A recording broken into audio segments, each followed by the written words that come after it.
तो वैसे कथा करने से पहले प्रसाद क्यों नहीं होता? कथा करने के बाद में प्रसाद क्यों होता है वैसे?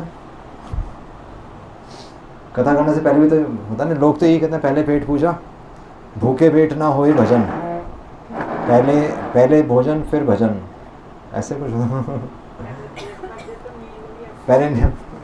पहले पेट पूजा होगी तो फिर नींद आएगी। सब मानते नहीं मानते? समझ में आ रहा है आपको? पेट पूजा क्या होता है? क्या होता है? वेरी गुड, ठीक है। तो पहले पेट पूजा फिर काम दूजा, तो लोग ये कहते हैं। पर ये हम यूजुअली इसको हम किस दृष्टि से लेते हैं कि जब हम इसको देखते हैं पेट पूजा मतलब, तो पेट से क्या मतलब आता है? पेट से एक्चुअली हमें किसका स्मरण आता है? हमें अपने शरीर का स्मरण आता है। यानी कि किसका स्मरण आता है? बॉडी। कहते हैं ना कि खाओ, थोड़े बॉडी चौड़ी बनाओ, और सब लोग जिम भी इसलिए जाते हैं, यंगस्टर्स भी, सारे युवा लोग जिम जाते हैं कि जाकर बॉडी बनाओ। तो वो सब तो वो किसके लिए बात करें? उनके लिए पेट मतलब शरीर है, कि मतलब खाओगे तो शरीर बनेगा, बॉडी बनेगी। पर हमारे वैदिक दृष्टि में तो पेट का क्या मतलब है, और भगवत गीता की दृष्टि से पेट का क्या मतलब है? भगवत गीता में भी पेट के बारे में भगवान कह रहे हैं, और भगवत गीता में, यानी कि भगवत गीता की दृष्टि से अगर हम अपने तो वैदिक दृष्टि से देखें, तो वैदिक दृष्टि से तो शरीर, हमारा पेट क्या है? कोई बता सकता है? वैदिक दृष्टि से हमारा पेट क्या है? वैदिक दृष्टि से पेट मतलब मन है। यहाँ पेट है शरीर, ये डिफरेंस है। यहाँ है बॉडी, पर वैदिक दृष्टि से पेट मतलब मन है। मतलब एक्चुअली शरीर प्लस मन है, पर मन ज़्यादा इम्पोर्टेंट है। शरीर भी है, शरीर को तो लगेगा ही, पर तो आता है कि तुष्टि पुष्टि शुद्ध आपे, कि 3 चीज़ें होती हैं खाने में। कि एक तो आपको सबसे पहले खाना खाते क्या होता है? सेटिस्फैक्शन मिलती है ना, तुष्टि। और क्या होता है? शरीर को भी लगता है तो पुष्टि भी होती है। और तीसरी चीज़ होती है हमारी भूख मिट भी जाती है। तुष्टि पुष्टि शुद्ध आपे, तीनों चीज़ें होती हैं, पर उसमें सबसे इंपॉर्टेंट क्या है? सेटिस्फैक्शन। क्योंकि आप खाते जाए अगर सेटिस्फैक्शन नहीं होगी तो उसका कोई मतलब नहीं है। लोगों को बीमारी हो जाती है, खाते रहते हैं और उल्टी भी कर देते हैं, फिर खाना शुरू कर देते हैं, ऐसा भी होता है। तो सबसे इंपॉर्टेंट क्या है? हमारी वैदिक दृष्टि से मन। और भगवान भगवद गीता में कहाँ बता रहे हैं? तो भगवान खुद भगवद गीता में 15वें अध्याय में कह रहे हैं।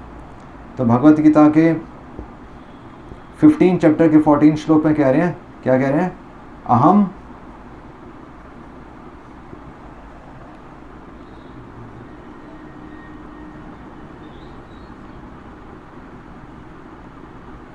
वैश्वानरो भूतवा। तो भगवान क्या कह रहे हैं? भगवान कह रहे हैं मैं डाइजेस्टिव फायर हूं।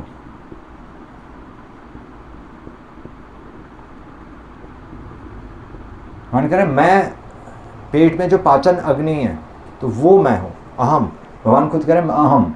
और भगवान 6ठे अध्याय में भी कह रहे हैं, 6ठे अध्याय में क्या कह रहे हैं? युक्त आहार, युक्त आहार विहार से।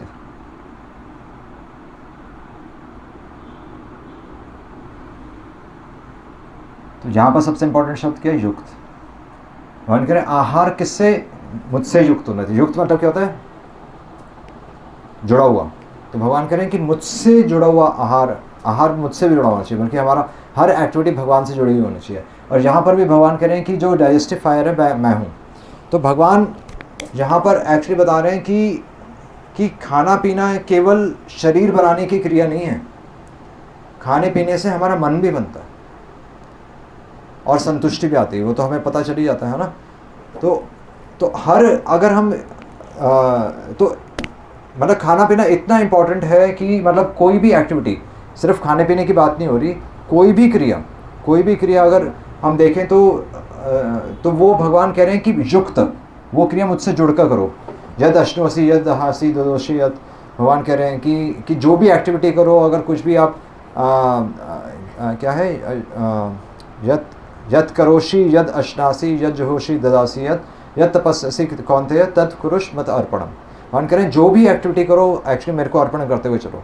तो भगवान एक प्रोसेस बता रहे हैं कि हमें हर क्रिया को कैसे करना है, और वो प्रोसेस इतना इम्पॉर्टेंट है कि खाना खाने की क्रिया भी, जो कि हम साधारण दृष्टि से देखते हैं कि सिर्फ खाना खाना है। बच्चे ने भी बोला ना कि पेट पूजा मतलब खाना खाना, पर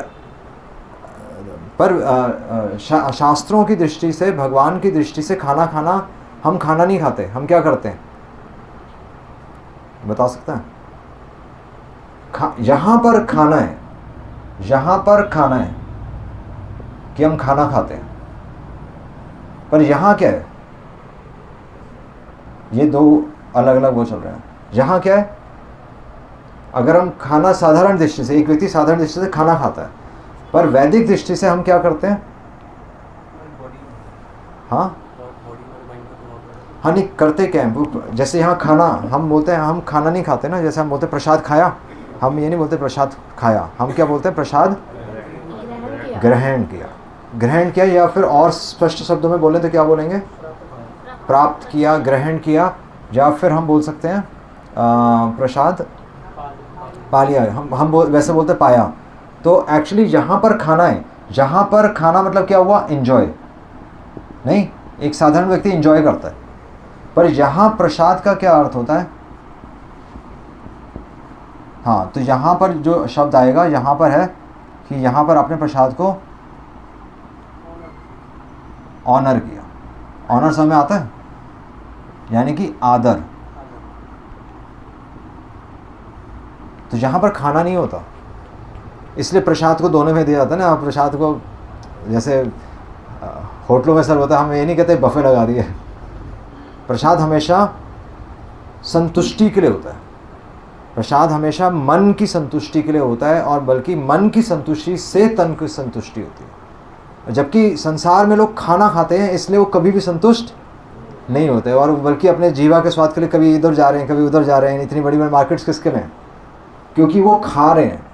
और एक भक्त जो भगवान बता रहे हैं कि किसी भी चीज़ को ग्रहण करना होता है, यानी कि उसको आदर देना होता है ना, और उसको ऑनर करना होता है। तो इसलिए प्रसाद को ऑनर करना होता है। इसीलिए ये इतना इम्पॉर्टेंट है कि इसको हम बोल सकते हैं कि ये जो प्रोसेस है, तो ये हमारे तो इसको हम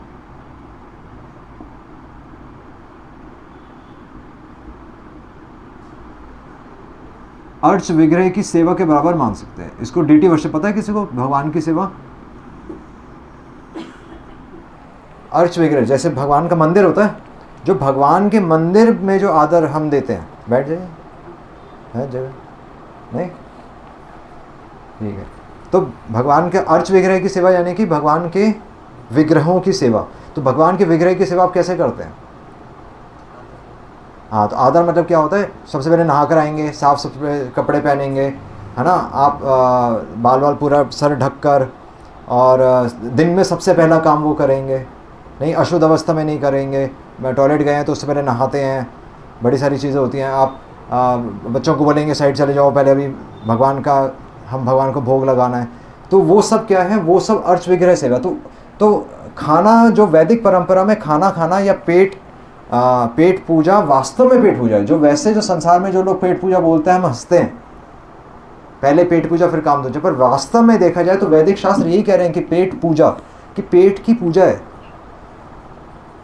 जैसे हर क्रिया में पूजा है, हर एक्टिविटी में। जैसे बच्चा अगर पढ़ाई कर रहा है तो हम बोलते नहीं, तो विद्यालय क्या बोलते हैं उसको?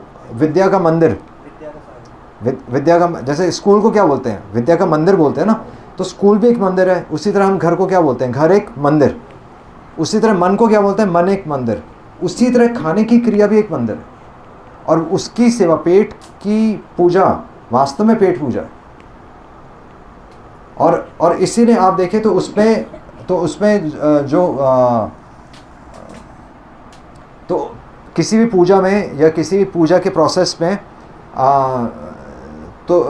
किसी भी अर्श विग्रह की सेवा में पंचांग 5 प्रोसेसेस होते हैं, 5 स्टेप्स होते हैं। मतलब अगर आप भगवान के लिए कुछ बना रहे हैं, मान लीजिए किचन में कुछ बना रहे हैं, तो उसके लिए 5 चीज़ें आपको देखनी होती हैं। और वो 5 चीज़ें क्या हैं? तो सबसे पहले क्या है, वो तो नहीं पता होगा, मैं ही बता रहा हूँ, और नारद पंचरात्र से। तो सबसे पहले अभिगमन, सबसे पहले अभिगमन, फिर है उपादान, फिर तीसरा है योग, चौथा है इज्जा, और 5वां ये नारद पंचरात्र से मैं बता रहा हूं।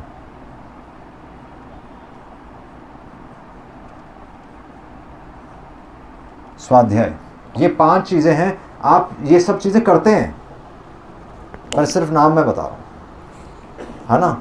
तो अब क्या है कि अभिगमन, अभिगमन मतलब, गमन मतलब जाना, अभिगमन मतलब जाने से पूर्व, कि आपने अभी कार्य क्रिया शुरू नहीं की है। तो आप अगर भगवान को भोग लगा रहे हैं, भगवान को भोग लगाने के लिए किचन में कुछ बना रहे हैं, किचन में कुछ भगवान के लिए भोग बनाते हैं, हलवा बनाएंगे मान लीजिए, तो सबसे पहला क्या होगा, सबसे पहली चीज़ क्या होगी? तो भगवान की सेवा कहाँ से शुरू होती है? मैं ये पॉइंट कहता रहा हूँ, कोई भी सेवा कहाँ से शुरू होती है?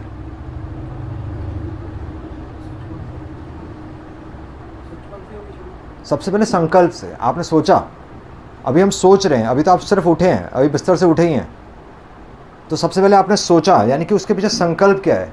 और संकल्प क्या है? आपने ये प्रोग्राम के लिए संकल्प किया ना पहले, और संकल्प क्या था? कि भगवान का गुणगान हो, है ना। और उसके लिए, और वो संकल्प, और उसमें भी संकल्प में भी संकल्प क्या था? संकल्प का भी संकल्प क्या है? ये समझ रहे हैं? ये तो ये होगी प्रिपरेशन।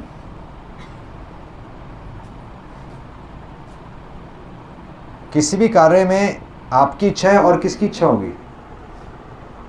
हाँ, तो एक हमारी इच्छा है, दूसरी प्रभु की कृपा, दोनों चीजें मिलकर संकल्प बनाती है ना। तो हमारी इच्छा भी है, हमारी इच्छा, तो हमारी इच्छा होनी चाहिए प्लस भगवान की कृपा होनी चाहिए। तो ये मिलकर ये आपका संकल्प बन गया, अभिगमन। आपने सोचा और फिर आप फोन करना शुरू करेंगे, नहीं ऐसे ही होता है। और फिर उपादान, उपादान मतलब, तो ये हो गया भाई, आपको कुछ करना भी तो पड़ेगा, आपको सामान भी तो लाना पड़ेगा हलवा बनाने के लिए, तो सामग्री। और वो सामग्री क्या होगी? वो सामग्री आप ऐसे नहीं बोलोगे कि कहीं से कोई भी कुछ भी ले आए, आपको चाहिए होगा, नहीं भगवान का काम होना है तो सबसे प्योर चीज़ लेकर आनी है। आप कहेंगे देखो घी लेकर आना, है ना, कोई ऐसे लोकल तेल मत ले आना। पर आप सोचेंगे ना कि भगवान की सेवा हो रही है, तो उसके लिए आप सामग्री भी उचित शुद्ध सामग्री अरेंज करेंगे।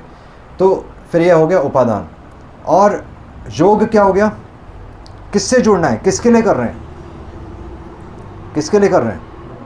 हाँ, तो भगवान के लिए। तो उसके सारी जो आपकी एक्टिविटीज़ हैं, उसके पीछे एक चीज़ है कि स्मर्त्यम सततम विष्णु, कि हम किसके लिए कर रहे हैं? विष्णु की प्रसन्नता के लिए।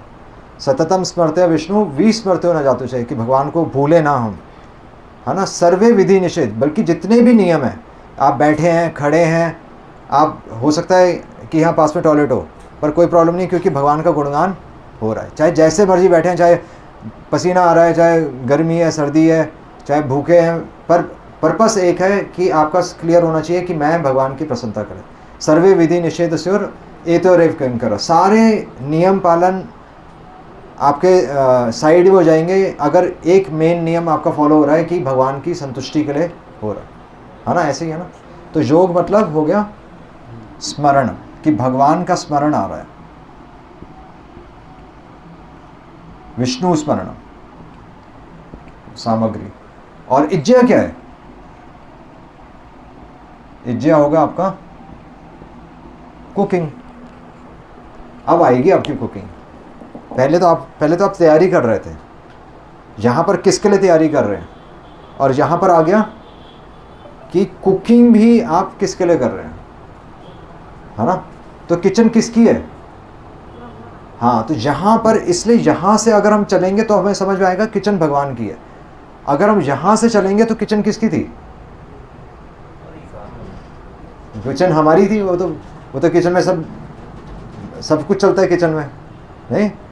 और इसलिए किचन में आजकल लोग चप्पलें लेकर भी आते हैं, क्योंकि किचन हमारी एंजॉयमेंट के लिए।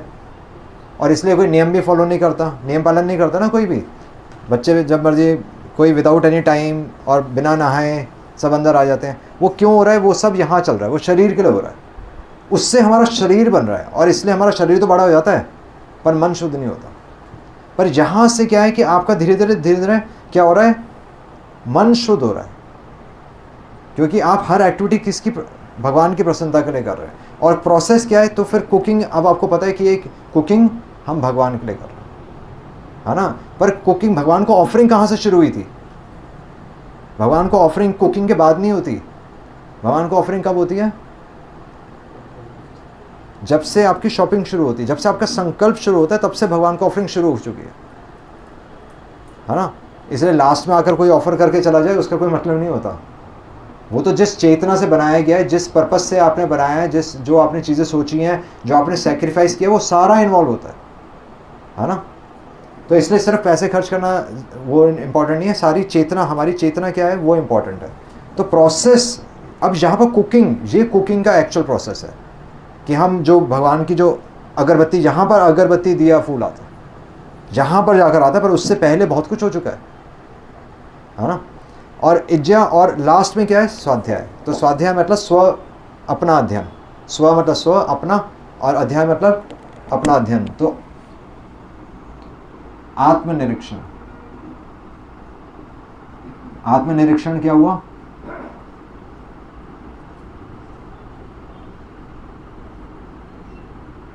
आत्मनिरीक्षण हुआ कि भाई हमारी चेतना सही है कि नहीं, मतलब हम सही चल रहे हैं कि नहीं चल रहे हैं। जिसके लिए हमने किया था, कहीं हम रिश्तेदारों को खुश करने तो नहीं लग गए?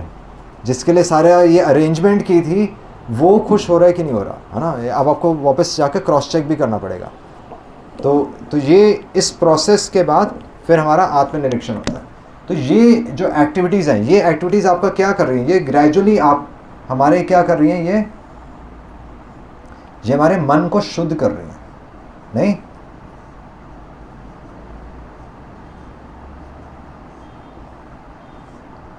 तो मन शुद्ध हो रहा है इससे।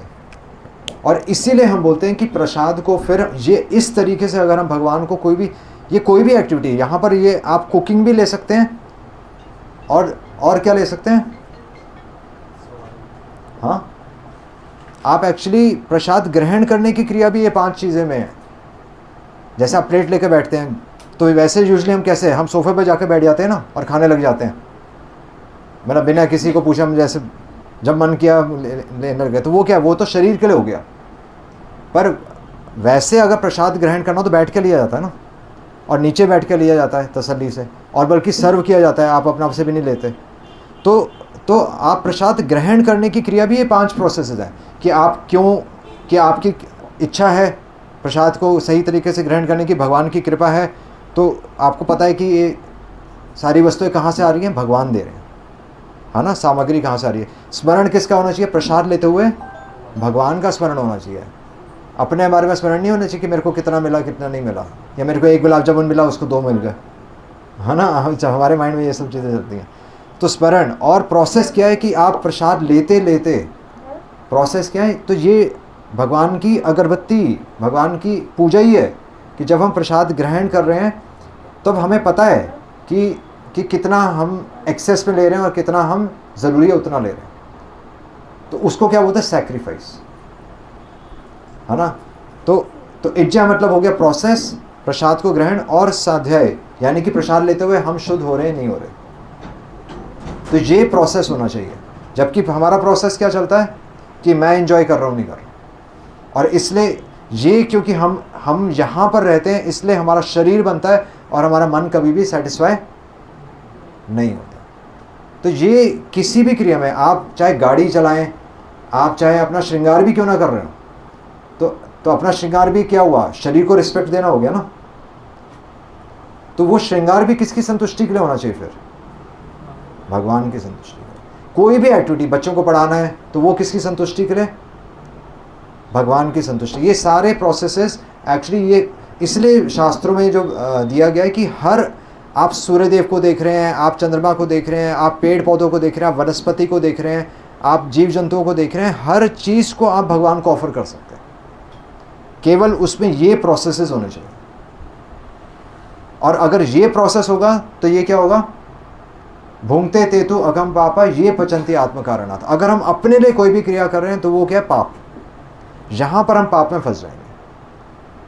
और व्यक्ति पाप में फंसता ही है। वो तो अपने बारे में, जो व्यक्ति अपने बारे में सोच रहा है वो शास्त्रों के हिसाब से भगवान की दृष्टि में वो व्यक्ति पाप कर रहा है। भुंगते तेतु अघम पापा, भगवान कह रहे हैं कि वो केवल पाप भोग कर रहा है। अगर वो मेरी कृपा का अनुभव नहीं कर रहा, अगर वो मेरा स्मरण नहीं लेकर आ रहा, अगर वो ये नहीं देख रहा कि वो किस दिशा में जा रहा है, तो वो केवल पाप खा रहा है। इसलिए अगर हम रेस्टोरेंट में बैठ के खा रहे हैं तो क्या है वो? बताओ। Very good. हम अगर सिर्फ रेस्टोरेंट में बैठ के खा रहे हैं तो पाप हो गया, क्योंकि वो चीज़ हमने भगवान को ऑफर तो की नहीं ना, वो चीज़ हम भगवान को ऑफर कर सकते हैं, है ना। इसलिए पहले तो रेस्टोरेंट्स वगैरह नहीं होते थे। पहले तो जो भी, इवन शादियों में भी जो बनता था वो सब घर पे ही कुकिंग होती थी, क्योंकि उसमें हमारा सैक्रिफाइस लगता था, शुद्धता होती थी। आजकल तो बाहर से लोग हायर करते, वो तो बिना नहाए, बल्कि कुकिंग के बाद नहाने जाते हैं। वो तो पसीना इतना हो जाता है। नहीं, मूवीज़ में भी तो दिखाते हैं, सब उल्टा सीधा कर रहे होते हैं। तो इसलिए वास्तव में अगर देखा जाए, पहले पेट पूजा, तो वास्तव में पेट की पूजा के माध्यम से भी, और स्पेशली पेट पूजा मैंने टॉपिक क्यों लिया है, क्योंकि ये कोई बता सकता है स्पेशली ये टॉपिक क्यों लिया है? मतलब खाने पीने का टॉपिक ही क्यों लिया आपने? हम कुछ और क्रिया भी, हम स्कूल जाना भी ले सकते थे, हम बाकी चीज़ें भी ले सकते थे। स्पेशली खाने पीने का क्यों? भगवान भी बता रहे हैं कि मैं पाचन अग्नि हूँ, मैं 4 तरह के तत्वों को बचाता हूँ। तो भगवान भी आहार के बारे में बता रहे हैं। भगवान केवल ये नहीं बता रहे कि 3 प्रकार के आहार होते हैं। भगवान कह रहे हैं कि आहार को ग्रहण करना भी आना चाहिए। पर पॉइंट ये है कि आहार हमने टॉपिक लिया क्यों है? कोई बता सकता है? सब करते हैं। हाँ, सब करते हैं वैसे। हाँ, सब करते हैं, ठीक है, सब करते हैं। और जैसा अन्न वैसा मन, ये भी ठीक है। रोज़ करते हैं, और रोज़ करते हैं, और दिन में 3 बार 4 बार करते हैं। नहीं, आपको खाना ही पड़ेगा और बच्चों को देना ही पड़ेगा। नहीं, पॉइंट ये है कि ये प्रोसेस, अगर आप सिर्फ इस प्रोसेस को ही फॉलो कर लें तो आपको कहीं भगवान के धाम, कहीं मंदिर में दर्शन करने की ज़रूरत नहीं है। आप भगवान को यहीं पर अनुभव कर सकते हैं। और अपनी हर क्रिया से, क्योंकि आपको किचन में तो जाना ही पड़ेगा दिन में 3 बार, और बच्चे को तो सर्व करना ही पड़ेगा। तो मतलब आप ये नहीं कह सकते मैं बिज़ी हूँ, क्योंकि ये सब क्रियाएं आपको करनी है, बस चेतना का फ़र्क है। तो ये स्पेशली गृहस्थ आश्रम के लिए तो बहुत अच्छा है कि जो लोग घर से बाहर नहीं निकल सकते, जो लोग बिज़ी हैं, वो हर वस्तु को भगवान को साथ साथ ऑफर करते रहें, है ना। और फिर इस तरीके से अगर हम फॉलो करेंगे तो हम भगवान का अनुभव अपने जीवन में कर सकते हैं। और इसके लिए आपको अलग से कोई समय निकालने की ज़रूरत नहीं है, आपको अलग से कोई सामान खरीदने की ज़रूरत नहीं है। आपके पास सारी चीज़ें हैं, बस केवल नॉलेज नहीं थी। नॉलेज भी है एक्चुअली। अगर आप कहेंगे हम ये सब क्या करना है, चलो ये हम तो ये वाला प्रोसेस अपनाते हैं, हम ये सब नहीं मानते, तो क्या कहेंगे? कोई बोलेगा नहीं ये सब तो फालतू की चीज़ें हैं, इतना सब थोड़ी कोई सोचता है ना। तो क्या कहेंगे? हाँ, वो कहेगा चलो मेरा जीवन तो वैसे भी चल रहा है, मैं तो स्मरण नहीं कर रहा, मेरा जीवन तो चल ही रहा है। फिर आप क्या कहेंगे? पर मैं कह रहा हूँ कि ये चीज़ें आप अभी भी कर रहे हैं, पर किसके लिए कर रहे हैं? थोड़ा सा और रिफाइन होना पड़ेगा। आप अभी भी कर रहे हैं, पर अपने बच्चे के लिए कर रहे हैं। आप यही सब क्रियाएं कर रहे हैं, पर आप यही सोचते हैं ना, देखो बच्चे को स्कूल में क्या पसंद आएगा, है ना, और बच्चा खाएगा नहीं खाएगा, तो कृपा आ गई, बच्चा एक्सेप्ट करेगा नहीं करेगा। फिर आप चाहेंगे कि बच्चे के लिए मैं सबसे, देखो अच्छी चीज़, मैं घर में मार्केट की वो शॉप ख़राब है उससे नहीं लेना, वो साफ जगह से आकर लो बच्चे के लिए, है ना। फिर स्मरण किसका आ रहा है? बच्चे का ही स्मरण आ रहा है। और आप प्रोसेस कुकिंग करते हुए आप किसी और के बारे में सोचते हैं? नहीं, आपको है भाई सब्जी जल ना जाए, नहीं, सारा समय बच्चे के बारे में। और आप पूछते ना कि बच्चा स्कूल से वापस आए तो भाई तुम्हें अच्छा लगा नहीं लगा। तो सारी क्रियाएं हो रही हैं और बच्चे के लिए आप कर रहे हैं, पर पॉइंट ये है कि आसक्ति बच्चे में आ गई। भगवान करें वो आसक्ति मेरे में आनी चाहिए थी, तभी बच्चे को भी यही ट्रेन करना है। ये ट्रेनिंग है एक्चुअली, ये ट्रेनिंग है कि हमारा क्रियाएं तो यही सब चल रही हैं जीवन में, पर ये आसक्ति, ये अटैचमेंट कहाँ जानी थी? भगवान में। और तब मृत्यु के समय डर नहीं लगेगा। अभी जब बच्चे में अटैचमेंट होगी तो बच्चा जब दूर जाएगा तो डर लगेगा और फिर दुख आएगा। तो भगवान बता रहे हैं कि एक्चुअली जीने का प्रोसेस क्या है। प्रोसेस हमारा क्या है कि हर एक्टिविटी हमें डीटी वर्शिप की तरह, यानी कि भगवान की वर्शिप की तरह हम उस एक्टिविटी को कवर करें, है ना। तो फिर बच्चे का भी बेनिफिट है क्योंकि बच्चा प्रसाद ले रहा है, तो बच्चे की मन बच्चे का भी शुद्ध हो रहा है। कुकिंग, जो कुकिंग कर रहा है उसका भी शुद्ध हो रहा है, और घर में जिसको खिलाया जा रहा है उसको भी डेली प्रसाद मिल रहा है। वो जो अगर घर में जो व्यक्ति अर्न कर रहा है, जिसके पास समय नहीं है, जो ऑफिस में बैठा है, जो शॉप पे 12 घंटे लगा रहा है, उसकी भी आपने सेवा, बेस्ट सेवा की, क्योंकि उसको आपने भगवान से जोड़ दिया, अपने से नहीं जोड़ा। अपने से जोड़ना पाप है, समझ रहे हैं? ये भगवान भगवद गीता में कह रहे हैं कि अपने से जोड़ना पाप है, और हर व्यक्ति को मुझसे जोड़ो ताकि मृत्यु के समय वो मेरे पास वापस आए। हम हर व्यक्ति को अपने से जोड़ते हैं तो वहाँ फिर हम फंस जाते हैं, और इसलिए हमारे जीवन में सुख दुख है। तो यही भगवान ट्रिक बता रहे हैं, और ये भगवान सिंपल सा भगवान कह रहे हैं अहम वैष्णव। इसलिए भगवान कह रहे हैं कि मैं डाइजेस्टिव फायर हूँ। अगर तुम ऐसा तुम मेरे को ऑफर करते हुए चलोगे तो तुम इस संसार में रहते जीवन मुक्तः स उच्यते, आप जीवन जीते जीते मुक्त हैं। आपको अलग से कहीं तक हिमालय जाने की ज़रूरत नहीं है, या आपको घर छोड़ने की भी ज़रूरत नहीं है, ना आपको वृंदावन धाम जाने की ज़रूरत है, क्योंकि ये वृंदावन ही है। वृंदावन में यही तो है चेतना, हर चीज़ भगवान को ऑफर करती जाए। आप अपने घर की हर सबसे कीमती चीज़ भगवान को देते जाएं, बस ये है, ये ट्रेनिंग है। और ये ट्रेनिंग हमारे लिए ज़रूरी है, नहीं है ज़रूरी? क्या कहते हैं? ज़रूरी था ना, पर कोई हमें बता रहा है? पता है सबको, पर थोड़ा सा बस वो धार देने की ज़रूरत होती है। बस पता तो होता है, बैक ऑफ माइंड में होता है ये, पर हम कहीं ना कहीं बह जाते हैं। इसलिए मैं थोड़ा डिफरेंट कृष्ण कथा है पर भगवद गीता में भगवान ने ऐसा समझा रहे हैं, हरे कृष्णा कृष्णा कृष्णा हरे हरे, हरे राम राम राम हरे हरे। कुछ पूछना है किसी को? क्या कहते हैं? ठीक है, आ गया ना समय? ठीक है। चाहे अगर हमें ये टर्म्स नहीं भी याद हो तब भी हमें पता है कि संकल्प से हमारा किसी भी क्रिया की शुरुआत होती है, उसमें सामग्री लगती है, उसमें भगवान का स्मरण रहना चाहिए। प्रोसेस इंपॉर्टेंट है, जो क्रिया जो हम कर रहे हैं वो बाद में आती है, और खुश किसको करना है? भगवान। हरे कृष्ण। श्रील प्रभुपाद की जय।